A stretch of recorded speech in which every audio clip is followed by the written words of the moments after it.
আসসালামু আলাইকুম। ডিপ্লোমা ক্লাসরুমে সবাইকে স্বাগত জানাচ্ছি। তো আজকের ভিডিওতে আমরা মূলত ফিজিক্স 2 এর সাজেশন নিয়ে আলোচনা করব। অর্থাৎ এই সাবজেক্টের কোন কোন অধ্যায় থেকে কোন কোন প্রশ্নগুলো সাধারণত পরীক্ষার মধ্যে আসে, সেই সব কিছু আমরা তুলে ধরব। তো আমরা যে প্রথমে প্রথম অধ্যায়টা থেকেই শুরু করি। প্রথম অধ্যায়টা হচ্ছে থার্মোমিতি। তো আমরা চলো দেখে নিই যে এই অধ্যায় থেকে আমাদের কোন প্রশ্নগুলো পড়া লাগে। তো আমরা শুরুতেই যদি অতি সংক্ষিপ্ত থেকে শুরু করি, তাহলে অতি সংক্ষিপ্ত দেখো যে ২ নাম্বার যেটা আছে, থার্মোমিটারের মৌলিক দূরত্ব কাকে বলে, এটা পড়া লাগবে। তারপর বলছে ১ ক্যালোরি সমান কত জুল, অর্থাৎ ৮ নাম্বার যেটা, এটা পড়া লাগবে। তারপর ৯ নাম্বারটাও পড়া লাগবে যে তাপমাত্রার বিভিন্ন স্কেলের মধ্যে আসলে সমীকরণটা কি বা সূত্রটা কি বা সম্পর্ক কি। তারপর ১২ নাম্বার যেটা বলছে যে পরম শূন্য তাপমাত্রা বলতে কি বোঝায়, এইটা পড়া লাগবে। তারপর এই দিকে যদি আমরা আসি, তো এই দিকে দেখো যে ১৫ নাম্বার যেটা আছে, মিটারের ঊর্ধ্ব স্থিরাঙ্ক নিম্ন স্থিরাঙ্ক কি, এটা পড়া লাগবে।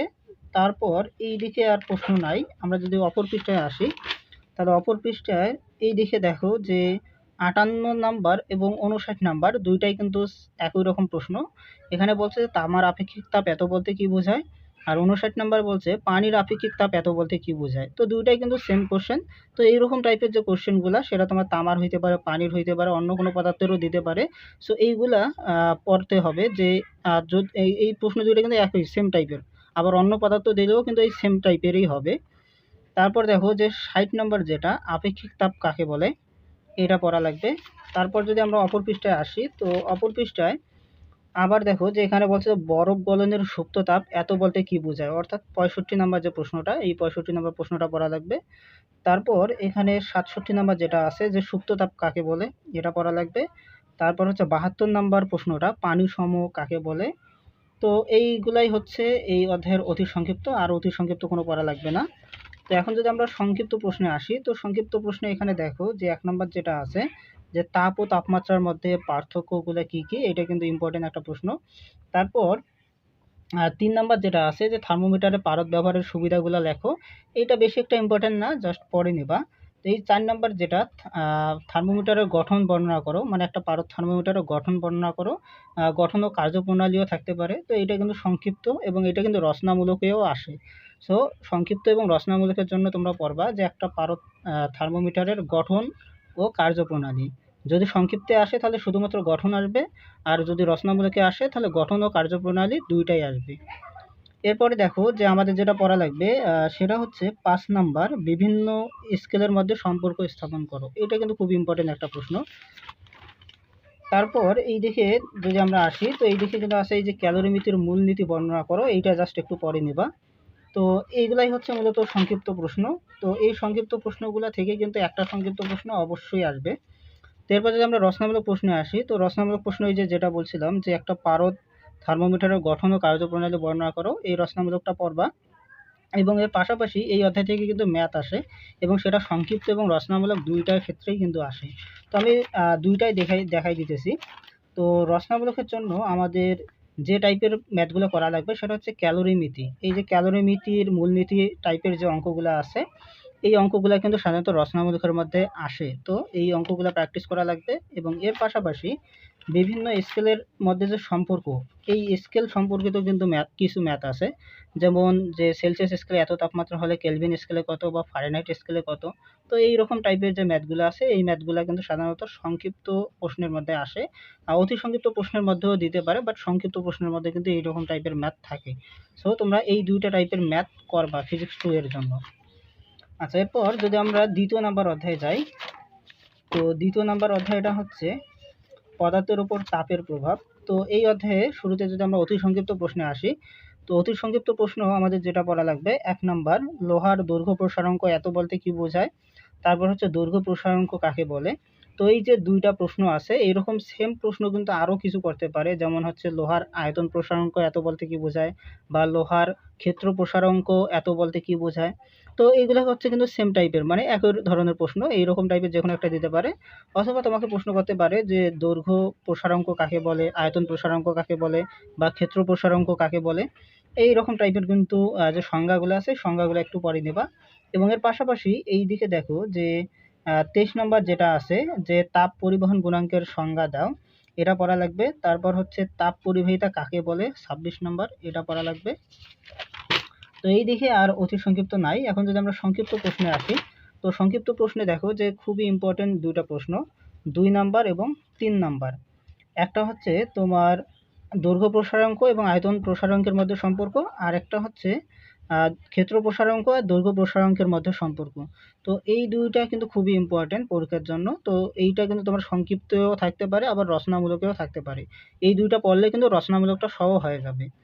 তো ও সংক্ষিপ্তের জন্য আমাদের এটা পড়া লাগবে। এর পাশাপাশি এই যে 12 নম্বর যেটা আছে, তাপ পরিবাহিতা কাকে বলে, এটাও সংক্ষিপ্ত এবং রচনামূলক দুইটার জন্যই ইম্পর্টেন্ট। তারপর 13 নম্বর যেটা বলছে যে পরিবহন, পরিচালন ও বিকিরণ, এই তিনটার মধ্যে পার্থক্য দেখাও বা পার্থক্যগুলো উল্লেখ করো, এটাও কিন্তু ইম্পর্টেন্ট একটা প্রশ্ন। তো মোটামুটি সংক্ষিপ্ত প্রশ্ন এইগুলা পড়লেই কিন্তু এখান থেকে একটা অবশ্যই আসবে।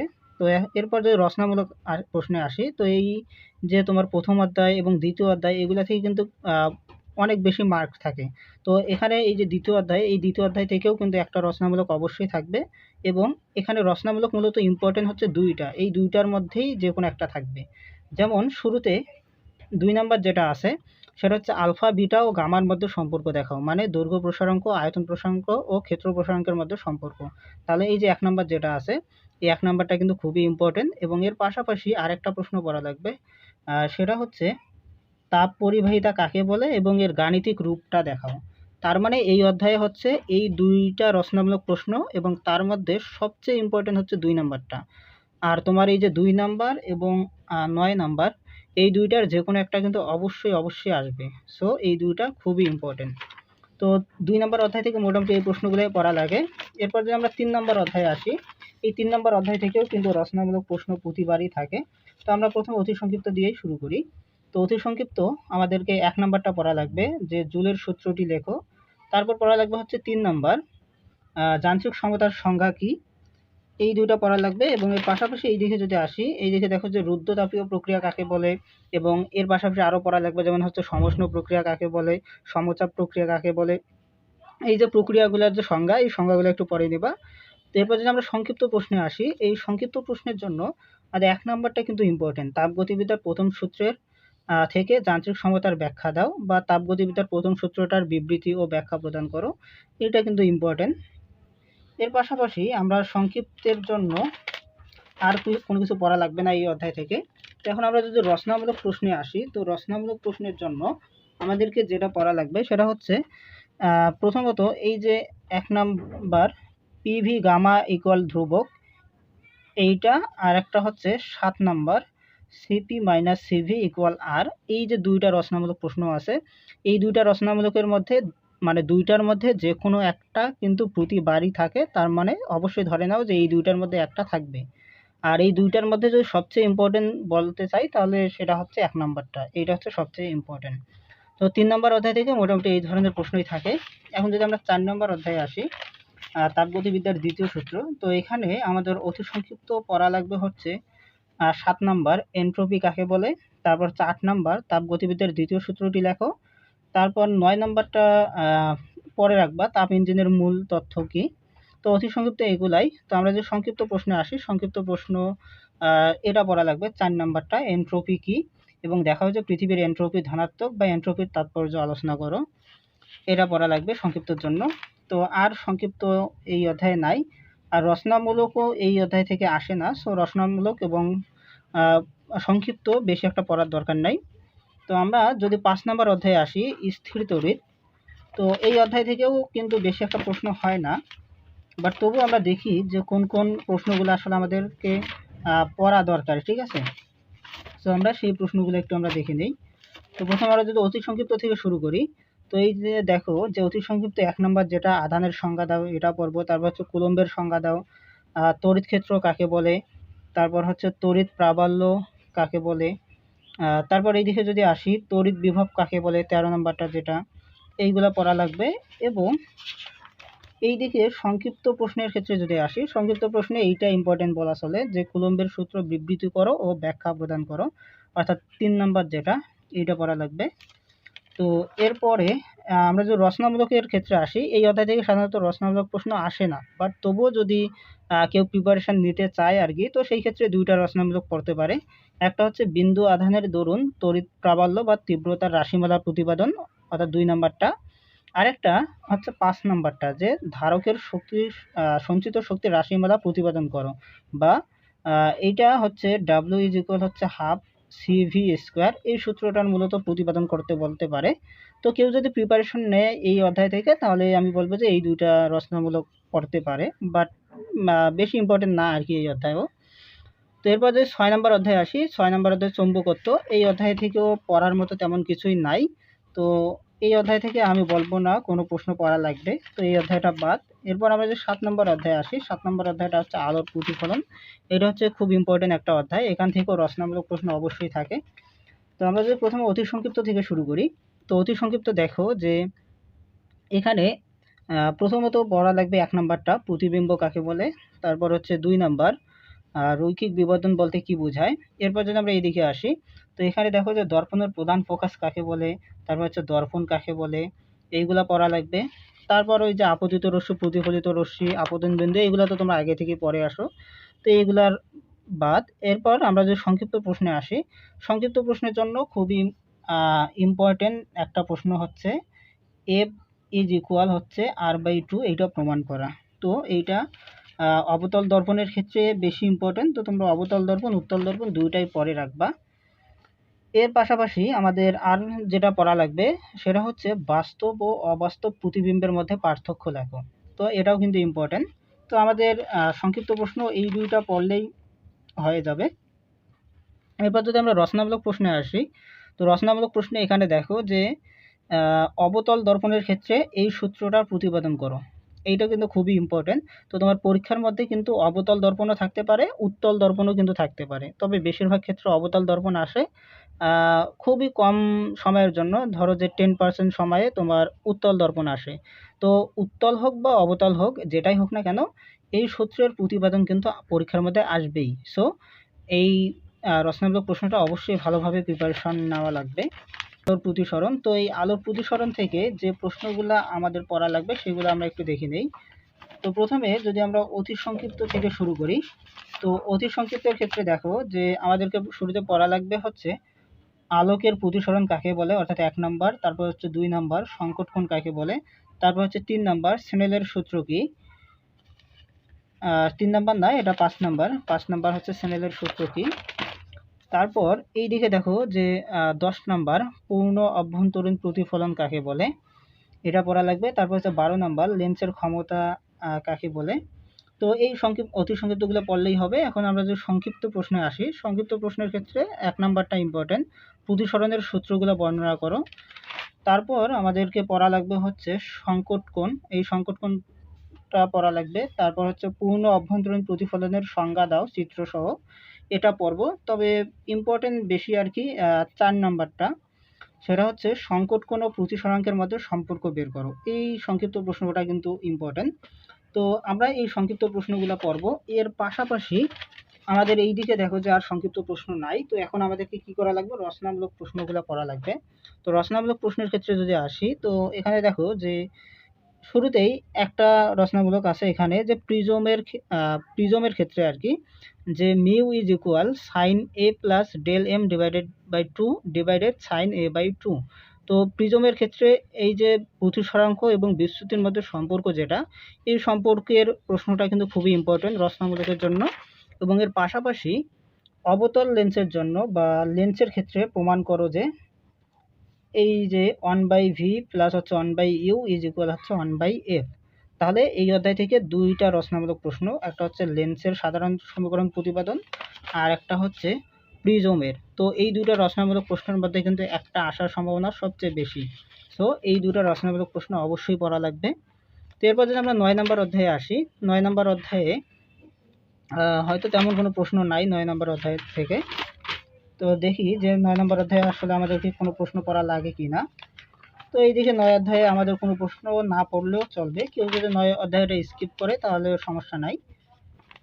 সো 9 নম্বর অধ্যায়টা বাদ। এখন আমরা যদি 10 নম্বর অধ্যায়ে আসি, 10 নম্বর অধ্যায়টা হচ্ছে আলোক তড়িৎ ক্রিয়া। তো এই আলোক তড়িৎ ক্রিয়ায় আমাদের ইম্পর্টেন্ট একটা রচনামূলক প্রশ্ন আছে। তো তার আগে আমরা আসলে অতি সংক্ষিপ্ত প্রশ্নগুলো দেখে নিই।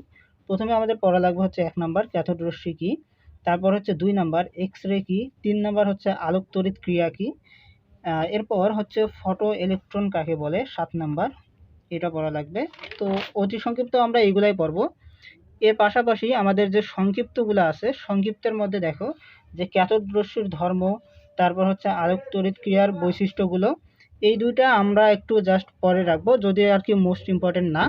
তো এরপর যদি আমরা রচনামূলক প্রশ্নে আসি, তো রচনামূলক প্রশ্নের জন্য এখানে ২ নাম্বার যেটা আছে আলোক তড়িৎ প্রক্রিয়ার আইনস্টাইনের যে সমীকরণটা, এই আইনস্টাইনের সমীকরণটা অর্থাৎ আলোক তড়িৎ প্রক্রিয়ার ক্ষেত্রে এইটা আমাদের প্রতিপাদন আসতে পারে। তো এইটা হচ্ছে আমাদের রচনামূলক প্রশ্নের ক্ষেত্রে ইম্পর্টেন্ট।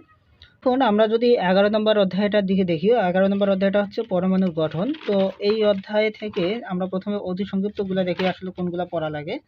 তো এখানে বেশি একটা প্রশ্ন নাই, আমাদেরকে ১ নাম্বারটা পড়া লাগবে যে পরমাণু কাকে বলে। তো এর পাশাপাশি ইলেকট্রন কি, প্রোটন কি, নিউট্রন কি, এগুলো জাস্ট একটু দেখে নিবা। তো এই অধ্যায় থেকে পড়ার মতো আর কি তেমন ইম্পর্টেন্ট প্রশ্ন নাই। আর রচনামূলকের কথা যদি বলি, এই অধ্যায় থেকে না পড়লেও হবে, বাট কেউ যদি প্রিপারেশন নিতে চায় তাহলে অবশ্যই রাদারফোর্ড এবং বোরের যে পরমাণু মডেলটা আছে, এই পরমাণু মডেল সম্পর্কে ধারণা নিয়ে রাখতে পারো। তো এরপর আমরা ১২ নম্বর অধ্যায়ে আসি। ১২ নম্বর অধ্যায় হচ্ছে নিউক্লিয় পদার্থবিজ্ঞান। তো আমরা দেখি যে এই অধ্যায় থেকে আসলে কোন প্রশ্নগুলা আমাদেরকে পড়া লাগে। তো আমরা শুরুতে দেখি যে অতি সংক্ষিপ্ত প্রশ্ন যেটা, তো অতি সংক্ষিপ্ত প্রশ্নের মধ্যে ১ নাম্বার তেজস্ক্রিয়তা কী, এটা পড়া লাগবে। তারপর হচ্ছে ২ নাম্বার অর্ধায়ু কী, এটা পড়া লাগবে। তারপর ৩ নাম্বার গড় আয়ু কী, এটা পড়া লাগবে। ৪ নাম্বার নিউক্লিয় ফিশন কী, এটা পড়া লাগবে। ৫ নাম্বার নিউক্লিয় ফিউশন কী, এটা পড়া লাগবে। তো এরপর আমাদেরকে এইদিকে ধরো যে কোনো সূত্র আসতে পারে যে তেজস্ক্রিয় ক্ষয় সূত্রটি লেখো, এটা আসতে পারে আর কি। তারপরে ১২ নম্বরটা কিন্তু ইম্পর্টেন্ট, যে ৩টা তেজস্ক্রিয় রশ্মির নাম লেখো। তো অতি সংক্ষিপ্ত আমরা এইগুলা পড়ব। এরপর সংক্ষিপ্ত যদি আসি, তো সংক্ষিপ্ত প্রশ্নের মধ্যে এই যে অর্ধায়ু ও ক্ষয় ধ্রুবকের মধ্যে সম্পর্ক বের করো, এটা কিন্তু অনেক ইম্পর্টেন্ট একটা প্রশ্ন। এর পাশাপাশি আমাদের এই দিকে মূলত একটা প্রশ্ন, সংক্ষিপ্ত প্রশ্ন ভালো করে পড়া দরকার, সেটা হচ্ছে ফিউশন বিক্রিয়া এবং ফিউশন বিক্রিয়ার মধ্যে পার্থক্যটা কি, সেটা আর কি আসতে পারে। তো আমরা ওইটা একটু পড়ব। তো আমরা এখন আসি যে রচনামূলক প্রশ্নের ক্ষেত্রে। তো রচনামূলক প্রশ্নের ক্ষেত্রে এই অধ্যায়ের জন্য সবচেয়ে ইম্পর্টেন্ট হচ্ছে ১ নাম্বারটা, যে তেজস্ক্রিয় ক্ষয়সূত্র প্রতিপাদন করো, এইটা হচ্ছে মোস্ট ইম্পর্টেন্ট। তবে এর পাশাপাশি এই যে নিউক্লিয় ফিউশন ও ফিউশন সমীকরণ সহ বর্ণনা করা, যেটা আমি একটু আগে বললাম, এইটা পরে রাখতে পারো, কারণ এইটা রচনামূলকে না দিলেও তোমার সংক্ষিপ্তর মধ্যেই কিন্তু দিতে পারে, ঠিক আছে। তো এটাই হচ্ছে মূলত ১২ অধ্যায়। এরপর যদি আমরা ১৩ অধ্যায়ে আসি, তো ১৩ অধ্যায়ের ক্ষেত্রে আমরা দেখি যে কোন প্রশ্নগুলো আসলে আমাদেরকে পড়া দরকার। তো ১৩ অধ্যায় থেকে আমাদের অতি সংক্ষিপ্ত প্রশ্ন নাই, সংক্ষিপ্ত প্রশ্নও তেমন একটা নাই। রচনামূলক প্রশ্ন যদি আসি, রচনামূলক প্রশ্নও নাই। সো ১৩ অধ্যায়টা পড়ার দরকার নাই। এবার আমরা যে ১৪ নম্বর অধ্যায়টা আসি, তো এই ১৪ নম্বর অধ্যায়ে কিন্তু আমাদের একটা রচনামূলক প্রশ্ন আসে এবং পাশাপাশি কিছু অতি সংক্ষিপ্ত প্রশ্ন আছে। যেমন ১ নাম্বার, ১ নাম্বারটা হচ্ছে আপেক্ষিকতা কী, এইটা। তারপর হচ্ছে ৩ নাম্বার আইনস্টাইনের ভর শক্তির সম্পর্ক লেখো, এটা। এটা পড়া লাগবে। এরপর আমরা যদি এইদিকে আসি, এইদিকে আর অতি সংক্ষিপ্ত নাই। আর সংক্ষিপ্ত প্রশ্নে যদি আসি, তো সংক্ষিপ্ত প্রশ্নে আমরা জাস্ট এইটা পরে রাখতে পারি যে আপেক্ষিকতার বিশেষ তত্ত্বের স্বীকার্যগুলো লেখো, যদিও এতটা ইম্পর্টেন্ট না, বাট আমরা পরে রাখতে পারি আর কি। এরপর যদি আমরা রচনামূলক প্রশ্নে আসি, তো রচনামূলক প্রশ্নে এই যে রচনামূলক প্রশ্নটা আছে ১ নাম্বারটা, আইনস্টাইনের ভর শক্তি সমীকরণ প্রতিষ্ঠা করো, এইটা কিন্তু খুবই ইম্পর্টেন্ট। এইখানে আইনস্টাইনের কিন্তু ২টা সূত্র আছে। একটা হচ্ছে আইনস্টাইনের ওই যে আলোক তড়িৎ ক্রিয়া, ওইটা কিন্তু আলাদা, আর ভর শক্তির সমীকরণ এইটা কিন্তু আলাদা। তো ওইটা অথবা এইটা, এই ২টার যেকোনো একটা কিন্তু আসবে। সো তোমরা ২টাই কিন্তু পরে রাখবো। তো এটাই হচ্ছে মোটামুটি আমাদের ফিজিক্স 2 এর সাজেশন। তো সবগুলা সাবজেক্টেরই সাজেশন আমাদের মূলত চ্যানেলে দেওয়া আছে। তো পরবর্তী সকল ভিডিও এবং সকল পিডিএফ বলো বা যেকোনো তথ্য সবকিছু জানার জন্য অবশ্যই আমাদের চ্যানেলে সাবস্ক্রাইব করে সাথে থাকো।